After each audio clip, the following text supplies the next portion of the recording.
We'd like you to ask the questions on future Rugby League back chats. Why not tweet us your selfie video asking a question on anything to do with Rugby League to @RLBackChat. That's @RLBackChat on Twitter. Just video yourself asking a question and tweet it like this.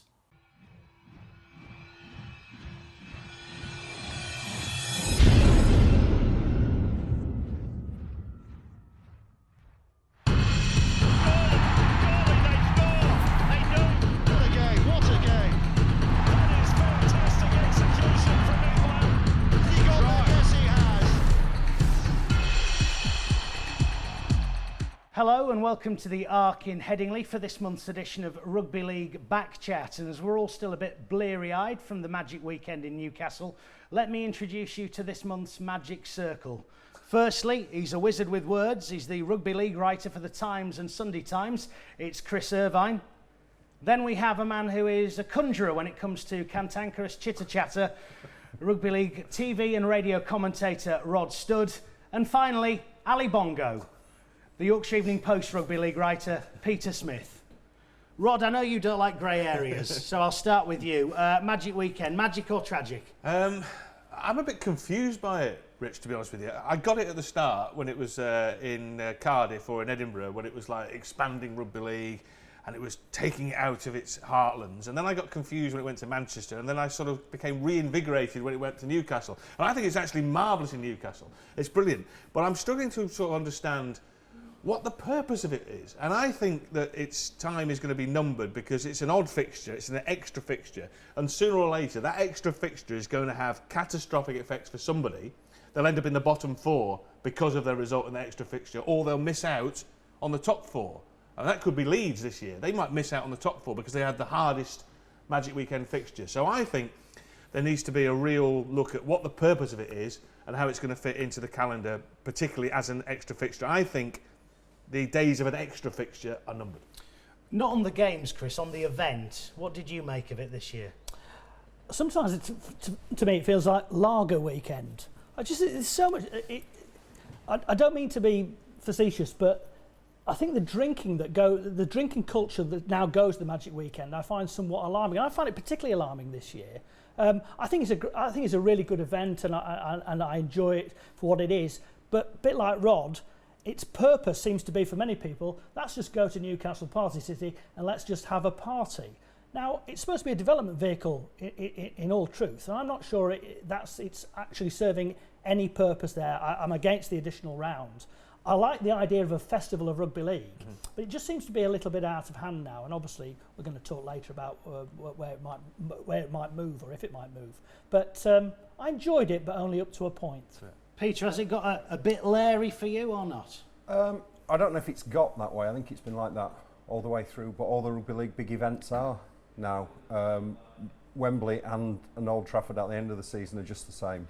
You speak to people who sit in the crowd and there are problems with drinking and Larry behaviour at every game. It's an event, isn't it? And people go to events not just for the rugby. They go to have a good time. Do you think that's putting people off? Do you think that's putting people off? We're talking about the number of people who go to Magic, but they actually the more pertinent question is how many people don't go to Magic. I know a lot of people who don't go, perhaps because of that kind of thing.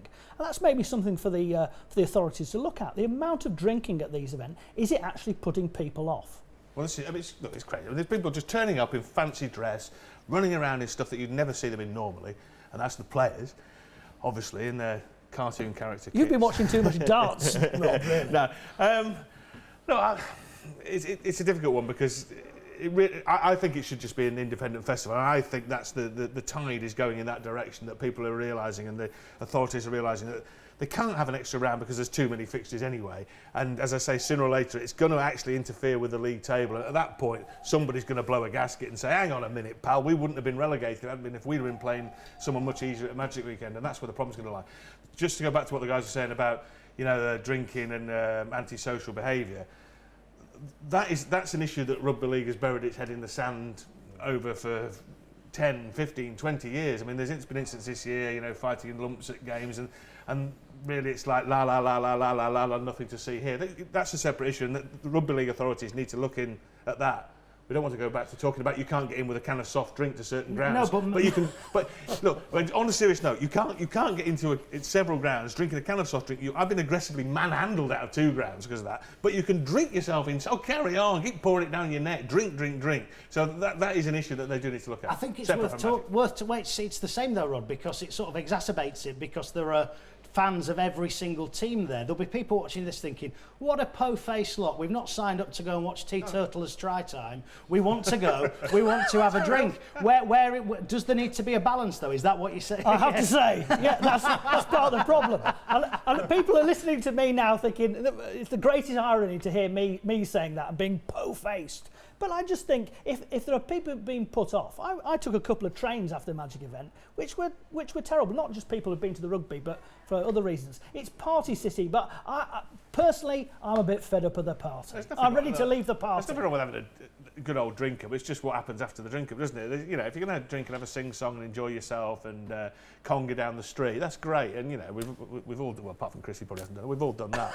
But if you're going to drink and start a ruck, that's a completely different set of circumstances. So I don't know what the police is like or the steward is like. It's pretty much laissez-faire, isn't it? You know, just fairly so. But there was a police presence. In fact, there was in the light of obviously tragic events this week. There was an armed police presence as well at Newcastle as well. The thing about Magic is though is it's come in to replace Wembley as a spring day out or a weekend away, hasn't it? Everybody used to traipse down to Wembley at the end of April, early May, and have the big weekend out then. Now it's Magic. One of the arguments would be, how about we do away with Magic and promote the Challenge Cup more? People say that Magic is an extra fixture and everything, which it is, creates problems like that. At the same time, the Challenge Cup's declining. So if we move the Challenge Cup from August to May, you no longer need Magic. You can build that back up as the weekend away.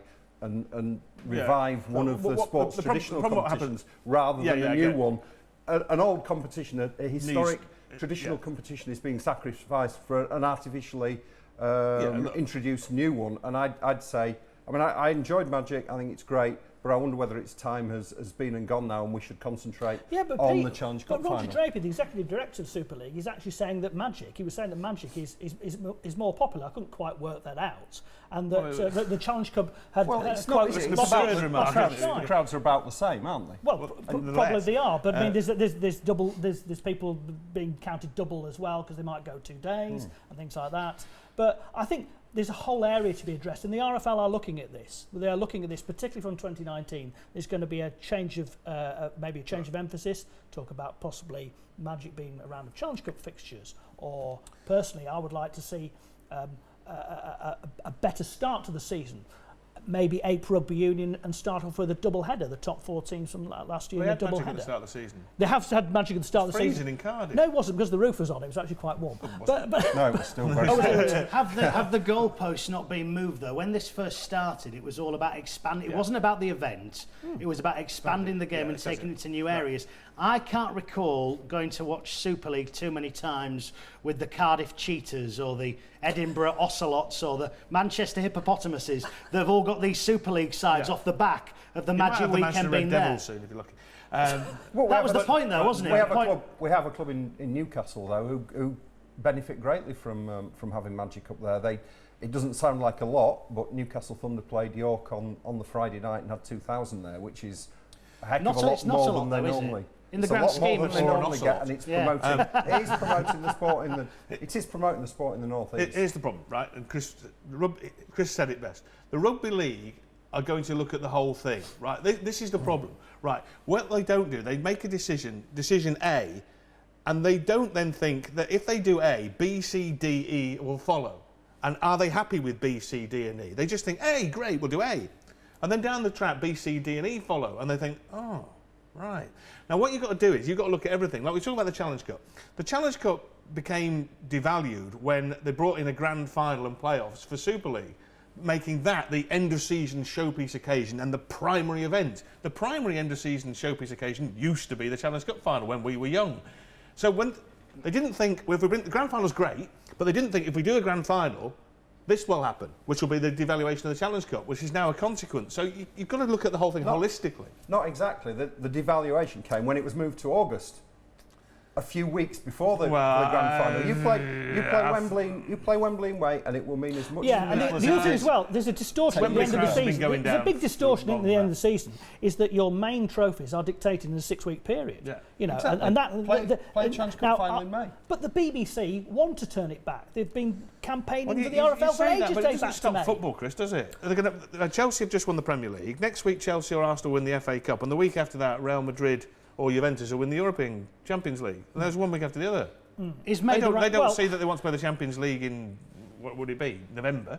But I think Pete's right. I think if you spread it out, you're asking people to fork out for Wembley, then you're asking them to fork out for Old Trafford. Maybe kind of spread the load a little bit more. Well, the Chelsea fans are managing it. But the problem is the game. It's a different. The thing is with Rugby League, people for the first few months of the season will sit in a press box, ourselves included, going summer rugby, and moaning about the conditions, the way the game's played, and saying this will be a good game on faster tracks in the summer. If you're playing one of the showpiece events in May, are you seeing the product at the best of its ability? Did you ever go to a May Cup final? It was always about 100 degrees, boiling hot, always a lovely day.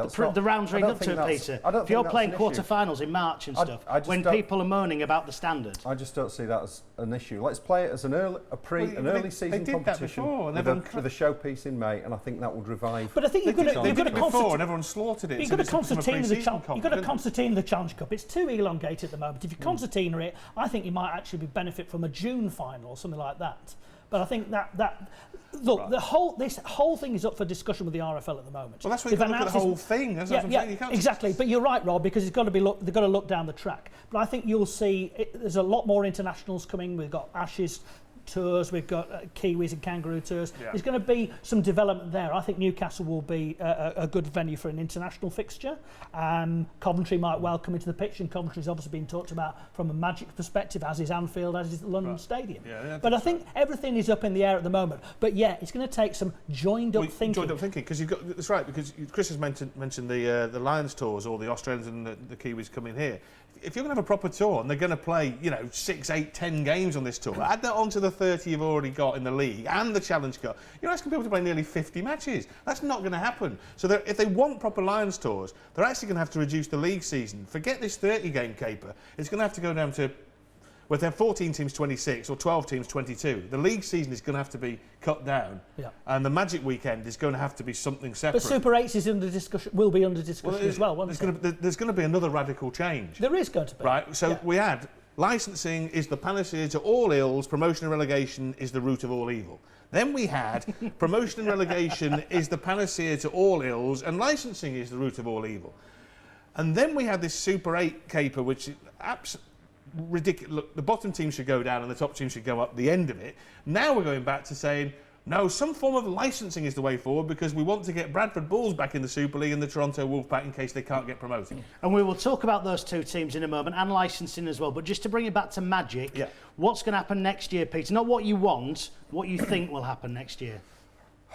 I'm sure it'll continue. I think it'll probably continue somewhere away from Newcastle. I don't know where. I think Coventry is somewhere that people keep mentioning. I'm not sure whether it's going to work in Coventry, but I think we'll see a similar format just somewhere else. What next for Magic? Right, well, Coventry, I quite a good time watching Coventry Bears. It was a good day out against Keighley last year. That is not anywhere appropriate to hold a Magic weekend. Forget it, because it's got nothing around it. Newcastle is if you want to have a Magic weekend, Newcastle is the best venue. I don't know what the contracts, the financial situation. The question was, what do you think is going to happen? Anfield is the pitch is too small. The pitch is too small. They were going berserk in the Four Nations final because you can't. So they want to move it to a pitch. The pitch isn't. Anyway, I think it'll have one more season somewhere. I've no idea where. It might possibly go back to Newcastle, and then they'll scrap it in its current form. I think 2018 Banker will be the last year in its current form as an odd fixture. Then they'll make it 7s, 9s, 20 minutes each way, some kind of festival of rugby league where they'll try it. And I've said many, many times, hand it over to Barry Hearn, Eddie Hearn and Matchroom and say, do what you like and give us our share of the profits, because Chris, they can put an event on. I think it probably will move, and I think that they seem to be very in love with Coventry, or very in love with the idea of Wasps running a rugby league team or a Super League team. And there was talk, obviously, of Wakefield possibly going there, which I strongly disagree with. but I think it might be Coventry. And one slight attraction to it is it's a 30,000 seat stadium. In fact, ironically, it could be far less of a crowd they've had in Newcastle and elsewhere. But if they sold all 30,000 seats day and date, you've got a packed stadium, I think that might be, but I agree with Rod, I think it'll be a one-year wonder, and then it'll be something completely different. Let's talk about the product, what happened on the pitch. Was it a good weekend of games? Did the games live up to expectation? No, it just was a round of Super League, and it kind of showed the difference between the top teams and the bottom teams. You know, it's no coincidence that Castleford and Salford are 1 and 2 at this stage, because they were the best teams, but by quite some distance, really. And you saw teams at the bottom, particularly like the Catalans, being dragged into that bottom 4 equation. Widnes, Lee struggling obviously after the sending off of Adam Higson, I thought it was kind of it reflected very accurately where the state of the teams are at this stage. I think there were a couple of good games. Obviously, Warrington-Wigan was a really enjoyable game of rugby league. I thought Leeds-Cass was a good game. There were a couple of stinkers. I think Huddersfield-Catalan would probably go down in the list of 10 worst Super League fixtures in the competition's history. It's up there, history. the magic stinkers, yeah. But that's just what happens. You get around the matches, you can have good games and bad games. I think overall the entertainment value was pretty good. I just come away from it thinking, well, so what? Whereas if it was an event, whether it's nines or some kind of 20 minutes each way, 2020 rugby league or something, and there was 250 grand to the winner and a trophy lift, you'd think, oh, it was great, Wigan won or Warrington won or whatever. Listen, I could watch Castleford. I'd go and watch Castleford if they were playing in a back garden, Wembley Stadium, Weldon Road, wherever it was. So I'd queue up to watch Castleford. So I just think they're great. I think they're very entertaining the way they play, and they were progressive again. And I actually thought Leeds played, arguably, after St Helens and Cass, were probably the third best performance, because they actually, despite what Castleford were throwing at them, stayed in that game for long. I thought Leeds defensively were excellent, really. I think they, pat on the back to Leeds, but Cass just got too much for everybody, really. So that was the highlight for me, was Castleford. Saints, really top-class performance, but yeah, Castleford for me, I think. We're going to talk more about some of the results and some of the repercussions of the Magic Weekend. For anybody who thought Le Grand Départ was to do with the Tour de France, it's actually Laurent Fresneau being told to sling his hook by the Catalan Dragons this week. And that's what we'll start the next part of Rugby League Back Chat with.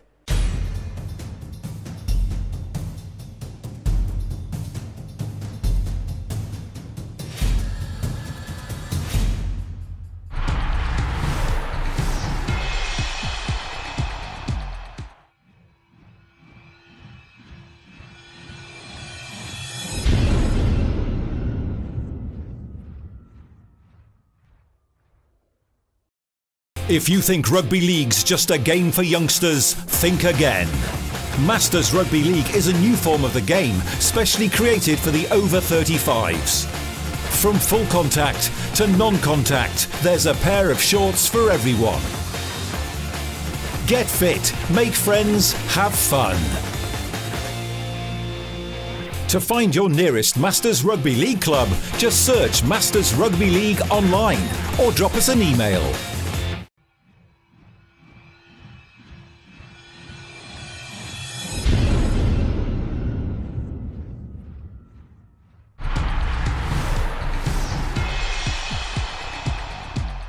We'd like you to ask the questions on future Rugby League Back Chats. Why not tweet us your selfie video asking a question on anything to do with Rugby League to @RLBackChat. That's @RLBackChat on Twitter. Just video yourself asking a question and tweet it like this.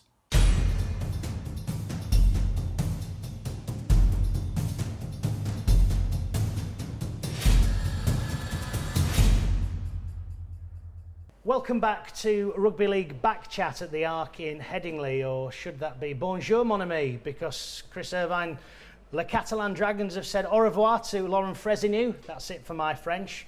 What do you make of the decision to dispatch him off? The chat at Newcastle on Sunday night really was, he's gone. If you looked at Bernard Gouache's face after that game, he was gone. I've never seen anybody so angry. Bernard orders the players back to France. not staying on for the Salford game. And Laurent has gone. 11-year association. He played in the first game, Super League game, for them against Wigan. Fine player. The club wanted a French coach, and they've had one for this is his 5th season.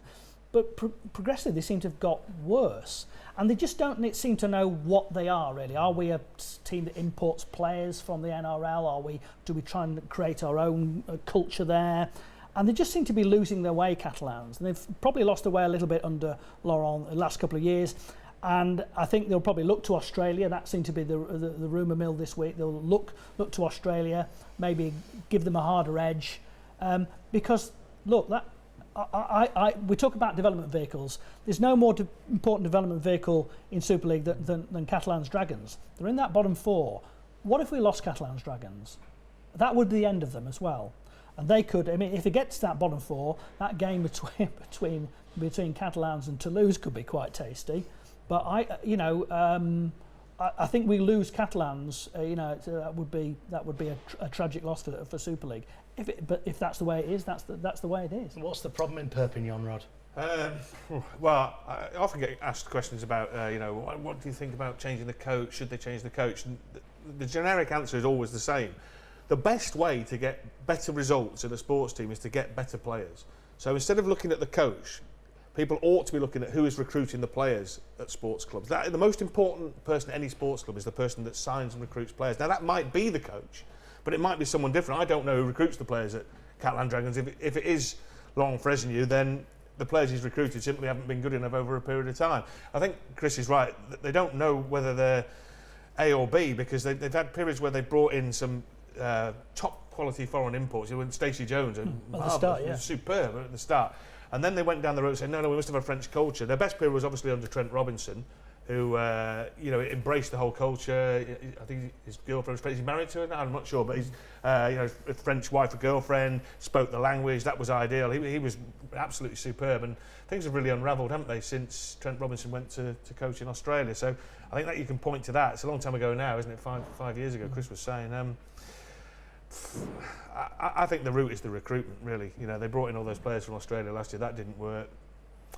I'm not sure where they go from here. They need to get better players. But Chris is absolutely right. Their priority is to stay in the Super League, which is by no means a guarantee at the moment, is it, Pete? Is the problem not so much the players they've got, what happens to them when they get to the south of France? Because they've got some very good players, and as you say, they've recruited some, on paper, very good players over the years, and in the off-season.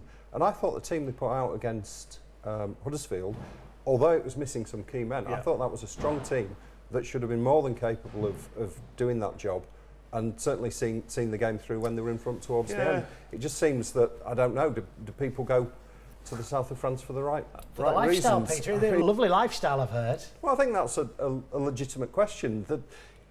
It's the south of France. A lot of them are living at the beach, beautiful climate, lovely French food, wine. It's a nice place to live. Are they going there for the right reasons? Are they going there to be professional rugby league players, or are they going there for the lifestyle? You made it sound like a potential magic weekend venue, to be honest. I think you have to ask that. Are the players going there for the right reasons? And you have to say, well, probably they're not.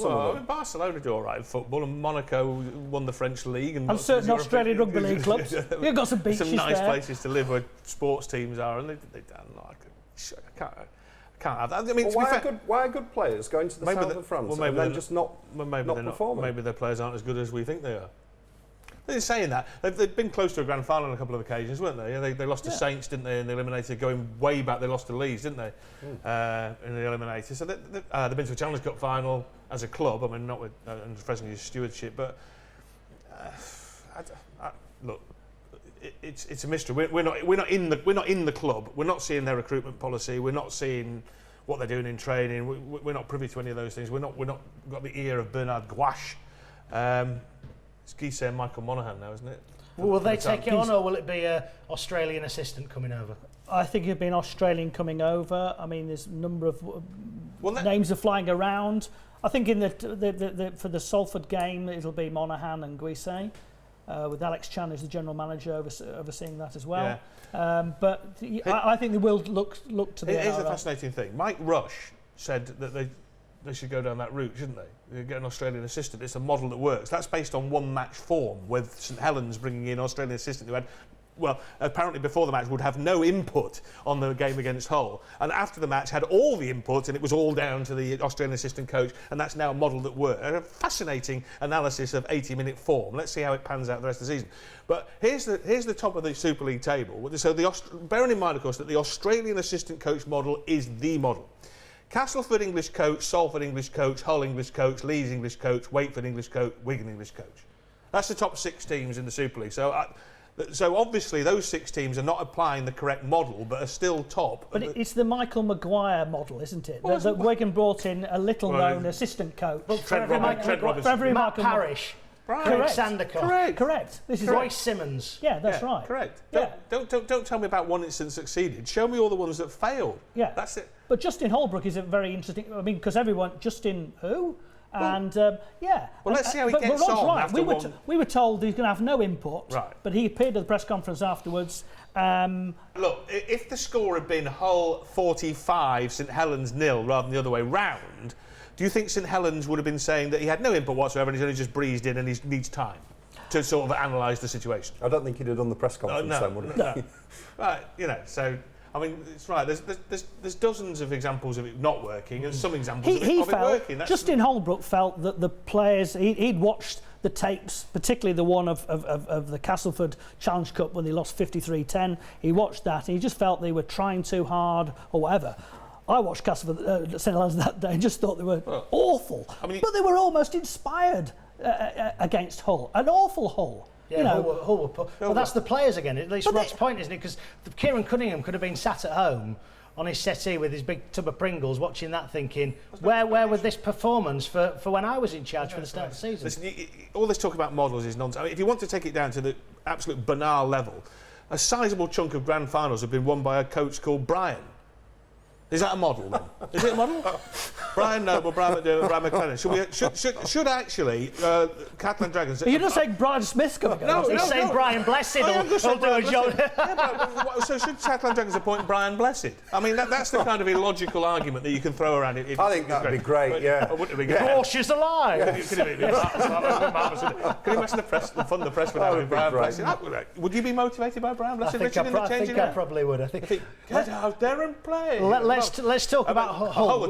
We need to move on because Hull, they're either very good and they have been, they're where they are in the table, the third, but they've been beaten by Salford, Leeds and now Saints by a fair old score, Peter. Look, they don't just... I mean, the thing about Hull, is that they had this incredible Hulk outfit and played like Mickey Mouse. I mean, they were just absolutely awful. The only incredible Hulk on that field was Alex Walmsley, who absolutely, even Lee Radford described him as Superman. He was brilliant. That was, by the way, bun on the worst kit I've ever seen. Violet coloured shorts. What's that all about? What's that going to do with the Incredible Hulk anyway? I thought Hull for me were worst performance and worst kit of Magic. They don't do narrow defeats, Hull, particularly. No. If they lose big style. They make a proper job of it. I mean, 50 against Leeds and Salford, and then that drubbing on Saturday.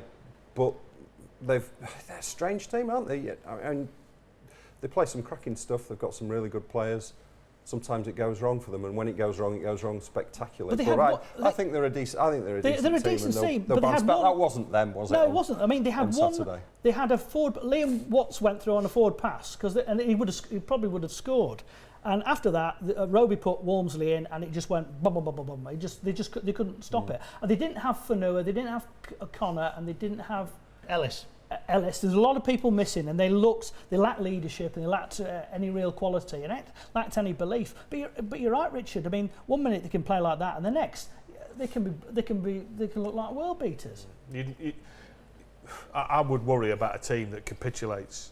And any team can get blown away on an occasion, but if you're capitulating, well, they've played 14 games and they've capitulated 3 times, so that's over 20% of their games they've totally not capitulated. So I don't know what that says. I mean, I would be concerned, They've been involved in 2 nillings. They beat Catalan 62-0 and then they lose 45. Are they looking to peak at a better time of year than last year? Well, maybe, I mean, look, are they looking to build momentum towards the end of the season?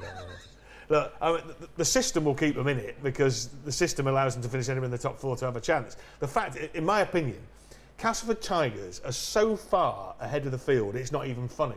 I mean, if it was a first pass, I think Castleford in a first pass to post league would absolutely run riot. They've lost 3 games by a handful of points, less than 10 points combined for those 3 defeats.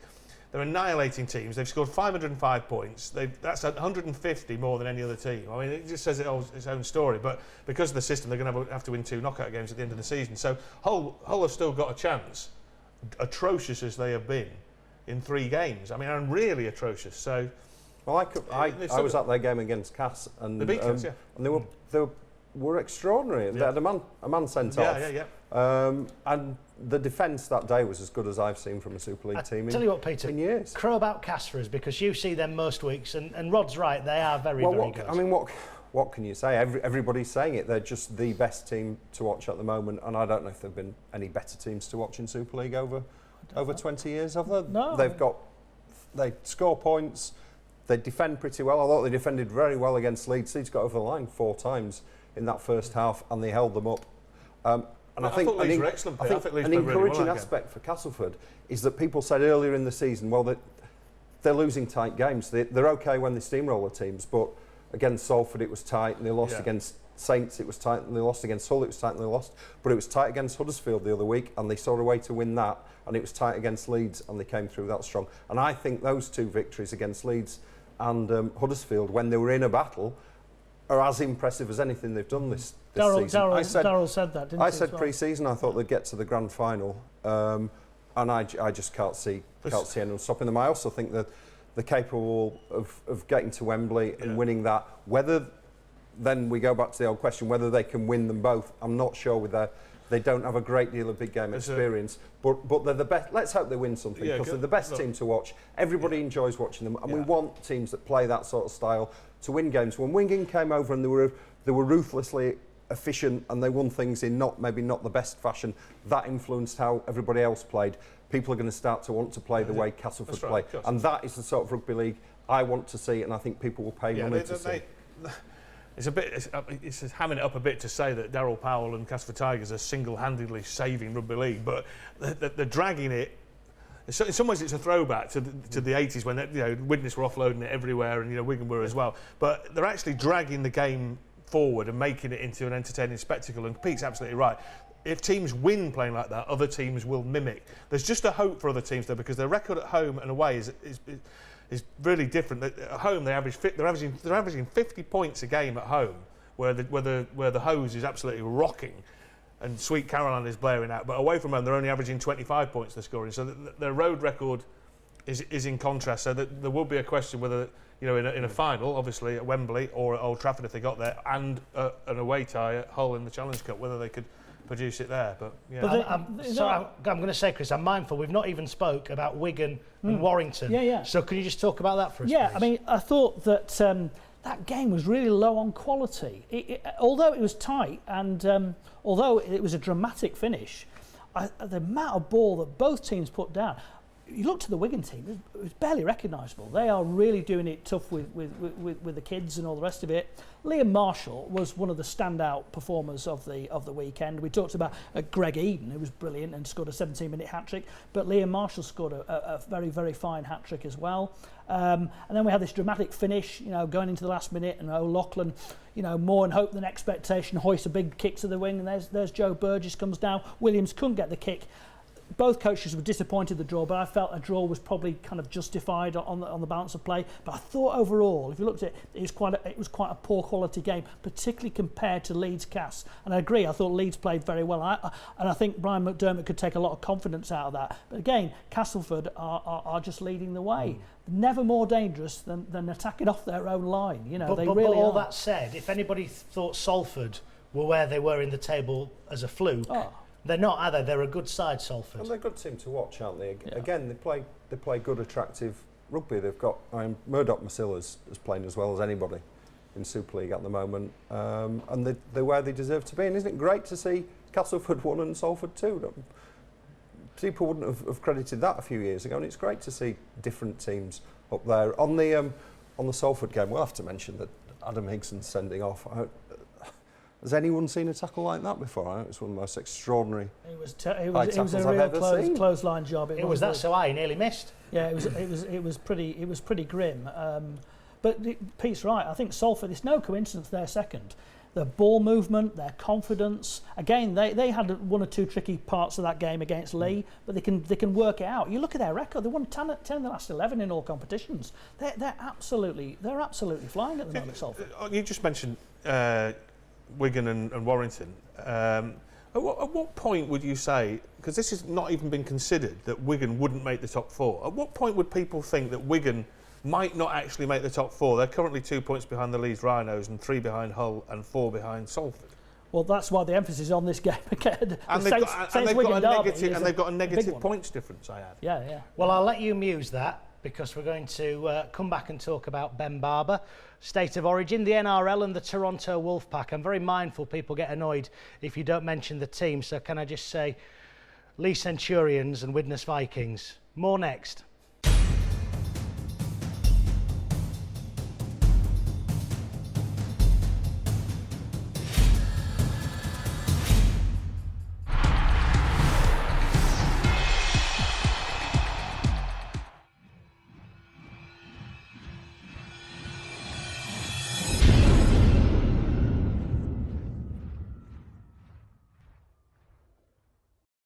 If you think Rugby League's just a game for youngsters, think again. Masters Rugby League is a new form of the game, specially created for the over 35s. From full contact to non-contact, there's a pair of shorts for everyone. Get fit, make friends, have fun. To find your nearest Masters Rugby League club, just search Masters Rugby League online or drop us an email.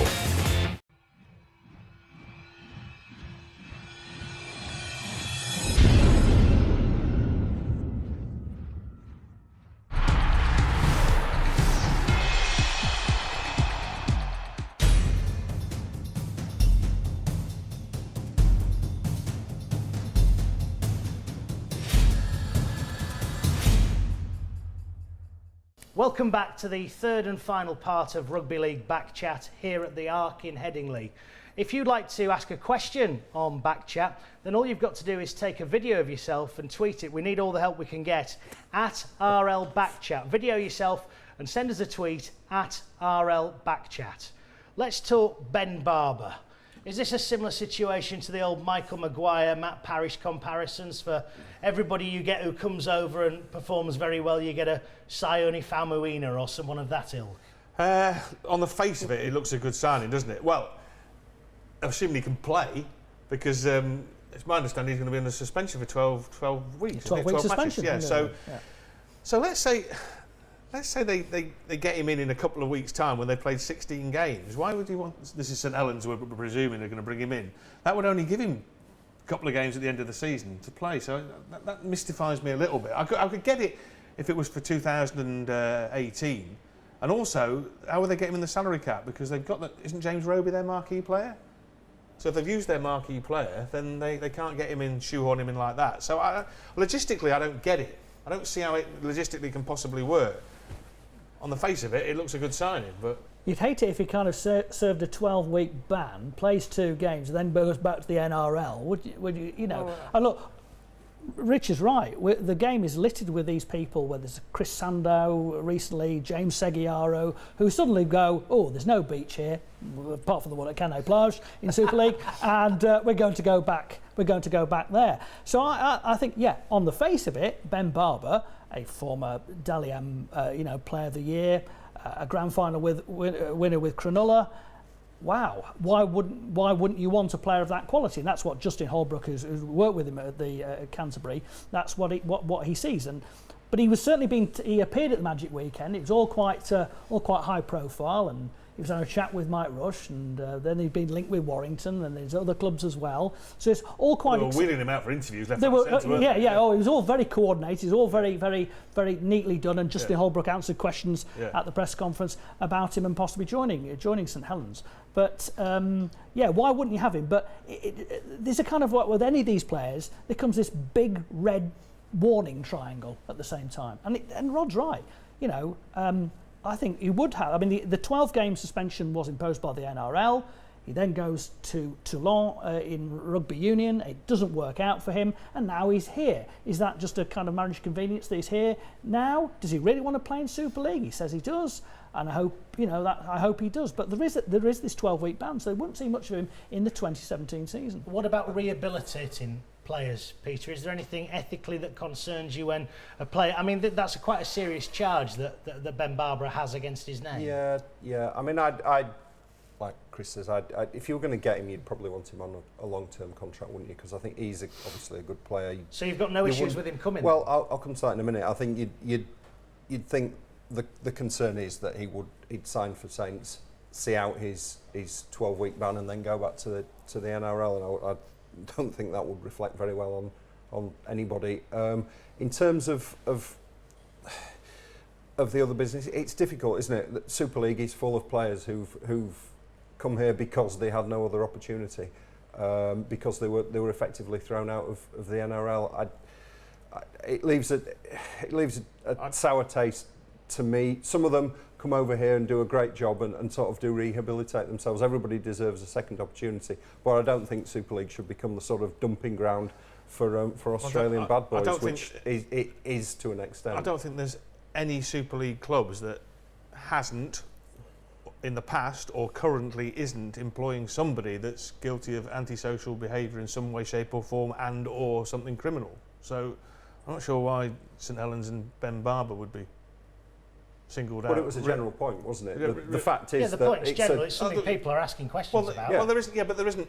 I mean, there almost is no crime whatsoever that a sportsman can't commit and still be taken on by some club, as long as they're an asset, a playing asset to a club. There will be always a club that will take a player, and they'll always trot out some mealy-mouthed nonsense about, like, you know, we've spoken to him and we're sure he's reformed and we will work with him and all this kind of stuff. And you know, there's players running around in Super League, you know, guilty of some pretty unpleasant offences, and they're always taken on by a club. So unless you're going to say, well, that's it, the league is going to legislate and stop anybody playing that's, you know, guilty of X, Y and Z and name the offences, then that's fine. But that, at the moment, it's down to the clubs, and the clubs will always look to take a player. I mean, look, it's a question that Pete's raised, though, is that Super League becomes a kind of sanctuary. Oh, it's that kind of thing. You know, you'd love to think that Jonathan Thurston would come over here, but he's not. But right, well, if he heard or something like that, maybe he would. And it's that kind of thing. And for every it's not just for every NRL Joel players, Monaghan who does rehabilitate himself, there's a Chris Sandow.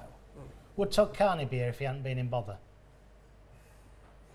I think that's Mr. Carney, whether he'd want to sign. Do you think he would be? I would think he probably wouldn't be, no. But so he's only here because he's been a bad lad then, isn't he? Well, I mean, without to go too deeply into Todd Carney's behaviour, I mean, you know, it's just like... It's a family show. Yeah, it's a family show. So, I mean, you know, he may have been, he may not have been. I mean, clubs would taken up... Would Justin Carney be playing outside the Super League if he hadn't just received an 8-match ban for, you know, racially abusing Ryan Bailey? No, he wouldn't. So there's always a club somewhere that, you know, down the food chain that will take a player. You move down the food chain because of your behaviour, but there's a fair chance that Carney could end up playing back at the NRL at some point. The players it just happens. It's just like, you know, the period goes by and the offence is forgotten, and that's how sport works. You can be kind of naive, if you like, or you can bang that moral drum, and that's fine, and I'm not disagreeing with any of that and saying, well, we don't want these people at the club. But in the end, it's down to the chief executives and the board of all these member clubs to take that stance. But they don't take it. They all employ people at some point guilty of criminal acts and or antisocial behaviour. So I think it's unfair to criticise just St Helens, because if St Helens don't take the player, someone else will take the player. One of the other 11 will. Lots to squeeze in, so I'm going to clutch at the straw that you mentioned, Hull Kingston Rovers, to talk about the Bash, which is happening in Blackpool this weekend. The Robins headline it on the Saturday with Bradford. Again, it's a week on from Magic. Is this another big event that you're looking forward to showcase rugby league at that level? It's a good showcase for the Championship, that's for sure, because there's, you know, the Championship clubs don't get that opportunity, do they, at the moment? So, you know, I'm sure Hull are obviously really a Super League side, and we've seen them many, many times. But if you look further down the list, the Swintons, Rochdales, Oldhams, Batleys and Dewsburys and so on and so forth, I'm sure we'll look forward to it immensely as a live TV appearance, and also a chance to play on a big football ground, was a Premier League football ground in Blackpool.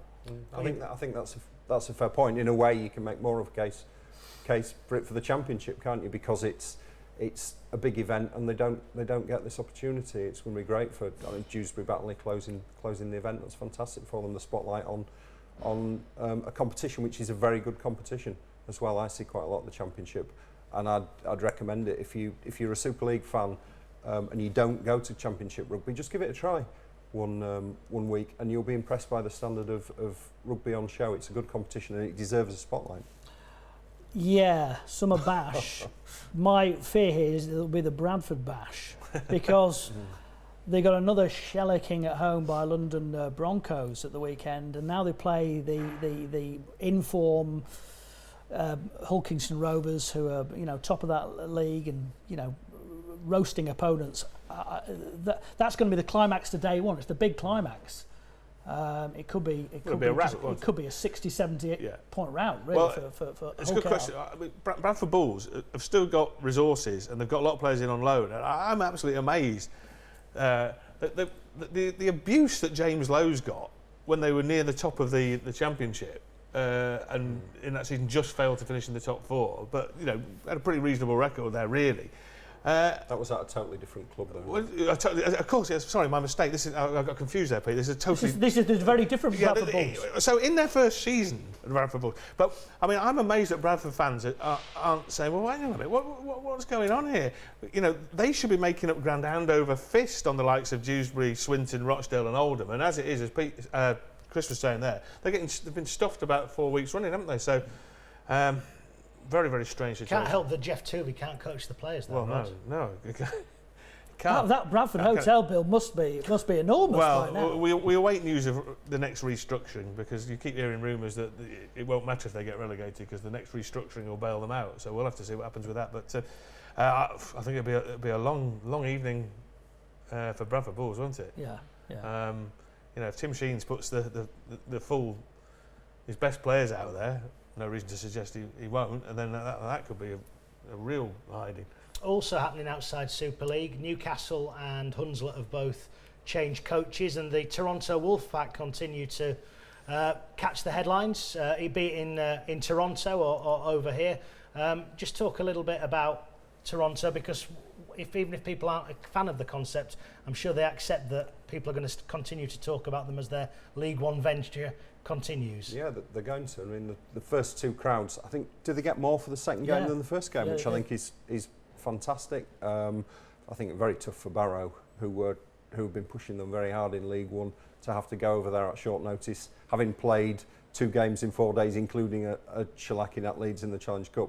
So I wouldn't read too much into the result. I mean, they're far too good for the level they're at, aren't they, Toronto? But I think we have to judge them at the end of the season and in a year's time, on both off the field and on it. I think. Are they a but dirty certainly, side? It seems a little bit fishy to me. Some of the antics that some of their players have been getting up to. I don't know whether they're putting on a show for their new audience. You're not saying that they're employing ice hockey tactics to I'm get the Torontonians on side. I wonder if there might be an element of that as well. If you know you're going to beat teams by 70 points, then that's going to entertain the crowd. Then you'll be tempted to do it. I didn't think they were as bad in that regard in the game they played against Barrow. The performance against Oxford was just in terms of what that under the counter stuff or under the below the belt stuff, should I say? Was pretty filthy. I mean, the Jake Emmett stuff was just it was ridiculous. It was ridiculous. It was choreographed fighting, and that was a pretty unedifying spectacle. As Pete, look, the miles too good for that division. So there's kind of like it's just an exercise canter every week, isn't it? So when they get in the Championship is when you're going to be able to judge, because they basically got, I would say, a top end Championship, lower end Super League playing roster, haven't they? You know, the Craig Halls of the world, Emmets, Brierley, these kind of people. That's the kind of level they're at. I'm not sure they're quite Super League yet, but they'd certainly be top four in the Championship. You'd think. I think that'd be quite a good game actually. I mean, they played Hull in pre-season, didn't they, and pushed them close, and they gave Salford a good game. So yeah, they'd certainly give teams in Super League a good game. I'd think they'd be towards the bottom end, but I think they'd be towards the top of. Do you think we could see then? We could see Toronto go up, Bradford go down. That's movement between one and the Championship. Could we see Catalans go down, Toulouse go up? Could we see some real interesting movement between the divisions? There's a possibility, isn't there? Really, I mean, you know, Toronto are going to go up. I mean, I still think they should have started in the Championship, but yeah, they're doing it legitimately in that respect. It's interesting, isn't it? The crowd went up, you know, and I didn't like, you know, obviously Barrow had a lot of visa problems, and their chairman was very, very unhappy with the lack of help they felt they got from the Games Authority, RFL over that in terms of helping them out there. Look, the feedback seems to be, just looking at the press in Toronto, they seem to be onside with it. So far, so good. They're not worried that they're kind of beating up sides. They're quite happy with that. So, you know, it's early days, but obviously the game has big ambitions for Toronto, and it's whether that can be met by the backers of Toronto, if they're there for the long stay. We don't know that at this stage. So far, so good, but they're in a small division. They're the big fish in a very small division. I think it could go one or two ways. It could do a Paris, or, and this is what I don't think the Super League clubs have even thought of yet. If Mr. Argyle starts poaching they're always taking Brierley off Huddersfield, it's like a bit of a ripple. If they suddenly go to Leeds and say, we're having Callum Watkins, right, because we've got more money than you, then it'll ruffle a few feathers. If they say to Paul Caddick and Gary Hetherington, name your price for Watkins, and they say, well, he's not for sale, we'll give you $2 million for the player, and Leeds have to sell him, and it becomes a Man City situation where suddenly these new boys have come in and they can start flashing money around and start signing players off established Super League clubs, then that will be interesting, very interesting. So what you're calling for is a strict salary cap then? Well, they've got two marquee players. They can have two marquee players, and I don't know what the rules will be. Maybe the salary cap will get changed again. But if David Argyle starts going, hang on a minute, we've got more money than some of these established teams. Like, let's say he goes to Wigan and says we're having George Williams. Well, he did sign a recent long-term contract. So what? That just means that there's going to be a fee on his head. If they say we'll pay you $5 million for Williams, because if Argyle's money's no object, like Sheikh Mansour can go and pay more and more money for players. Now that would be interesting. I think we'll have to leave it there because it's 3 parts, not 4, and we're going to branch out onto different things. We've not had time really to mention State of Origin. The team's announced this week, some big news there as well, but there'll be more on that on next month's Rugby League Back Chat. There's plenty of action though that you can see on Premier Sports over the next few weeks. Coming up this weekend on Premier Sports, on Friday at 10 to 11 in the morning, it's the Rabbitohs versus the Eels. On Saturday, 2 games, Warriors against the Broncos, that's a 8:30 start, 10:30 for the Sharks against the Bulldogs, and then the Raiders face off against the Roosters on Sunday, that's 7 o'clock Sunday morning. And don't forget, you can see the Toronto Wolfpack live and exclusive against the Coventry Bears a week on Sunday. That's the 4th of June. It's midnight, live and exclusive on Premier Sports. And you can check all that and more at www.premiersports.tv. Well, that's all we have time for on this month's Rugby League Back Chat. My thanks to my guests, Chris, Peter and Rod. Don't forget, you could appear on Back Chat next month by sending us a video selfie. Tweet us at RLBackChat with your question on video. Dave Woods will be in this chair next month. Until then, goodbye.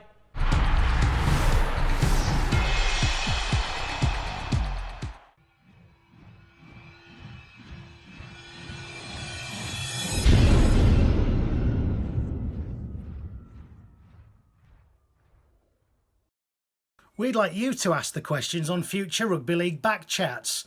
Why not tweet us your selfie video asking a question on anything to do with Rugby League to at RLBackChat. That's at RLBackChat on Twitter. Just video yourself asking a question and tweet it like this.